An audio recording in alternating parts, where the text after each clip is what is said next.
What's going on, Imperials? It's Emperor Cubone here. We are all here because we love Pokémon, right? So I think we can have an open and frank discussion about the series we hold so dear and look at the facts without getting too bent out of shape. So, when looking at the trailer reveal for Scarlet and Violet versions, I was pretty excited. The most I've been for a while when looking at a new generation. However, it also brought to mind the fact of the matter, which is Pokémon has a big problem, and I don't think it's going to get any better anytime soon. And their biggest problem, to me, is trying to be like all the other giant video game franchises and create annual releases. This is not only short-sighted, but would really be nearly impossible to maintain.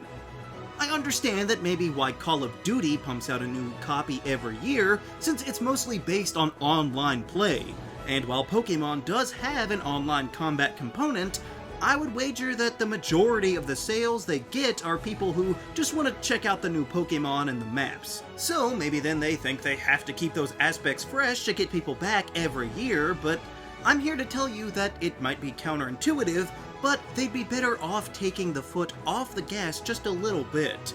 Pokémon doesn't need to copy other video games out there because it is the largest multimedia franchise of all time. The games may not be the largest aspect of this empire and rather a driving force, but do you really think that people won't buy merchandise just because it's 1 or 2 years after the games came out?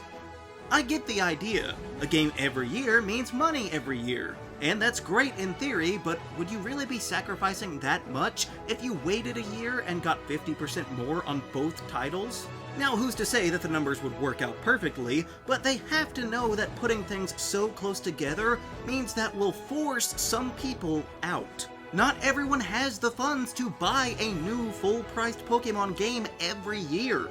I only recently got to that point, and even buying some of the side games when they come around, but that's really just because I can rationalize it as part of my job. Most fans aren't that lucky. So, just looking at past examples, someone is more likely to buy Fire Red or Leaf Green or Emerald if they have a whole year in between to save up money and or miss playing a Pokemon experience after they've finished everything to do in the Hoenn region within the first 2 years. Even the Unova games left a year between the two so that it wasn't so ridiculous to buy the same named version so soon. Even if it was vastly different, we couldn't have known that at the time. Contrast that with the Alola games that came out 1 day shy of a year that were essentially identical except for some window dressing. And ever since then, we've had a Pokemon game every single year. Around the same time, every November, we got another entry in the Pokemon lineup. And for most people, that's too much.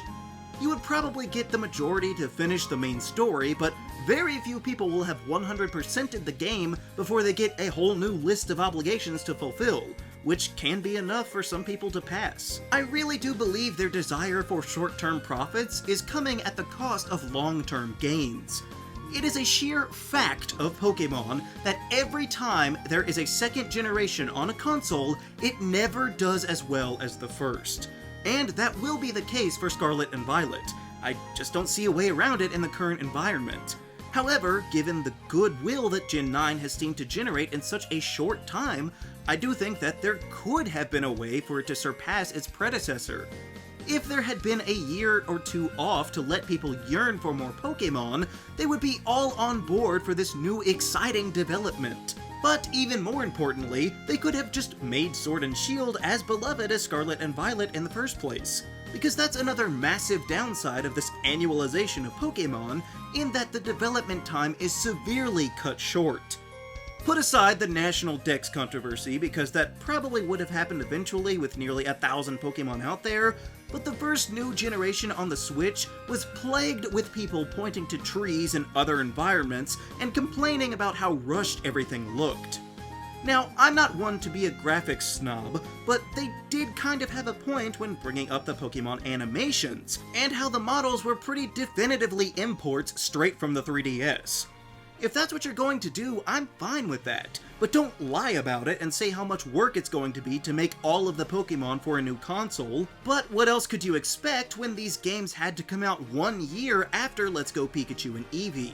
Yes, Sword and Shield have sold massive numbers, being the most purchased Pokemon games since the first generation. That is incredibly impressive, but also kind of scary. They are making tons of money off of these games, but the more important question is, how many fans are they making? How many people bought Sword and Shield just because they already had a Switch and hadn't played Pokemon in years, or ever, only to find a lackluster experience and not really be interested in what comes next? Gen 8's sales are right behind those of Breath of the Wild, but that game made new Zelda fans, and I should know because I'm one of them.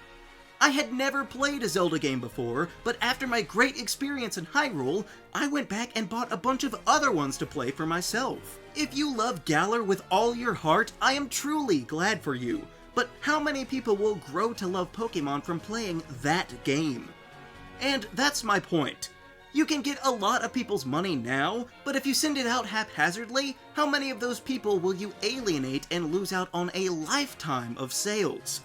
Is a quick buck really worth sacrificing the potential to make lifelong, loyal, devoted fans? Because maybe this is news to you, but it's the loyal fans that will be the ones buying the plushes and clothing and all of the other merch that makes up the majority of your multimedia empire. So if you provide the masses with frequent but mediocre experiences, you're not going to convert nearly as many people. It's almost impossible to nail down solid numbers on the Gen 8 DLC sales, so we can't even really know how many people bothered to come back for that. That was maybe the one off-cycle year that you could claim for Pokémon, but even if many people did skip on them, they still had 2 waves of content giving out a Pokémon fix. But at the same time, the DLC brought in simple quality-of-life features that everyone agreed should have been in the games in the first place. So instead of releasing some patches to fix the game a year later, why not take a year off and let Alola breathe, or focus on the Let's Go games if that's what you want, and then present a more cohesive vision of what a new generation on Switch could be. That's all it would take. Just lay off every once in a while like you did with literally every generation for the first 20 years, and you'll see much better reception of your brand.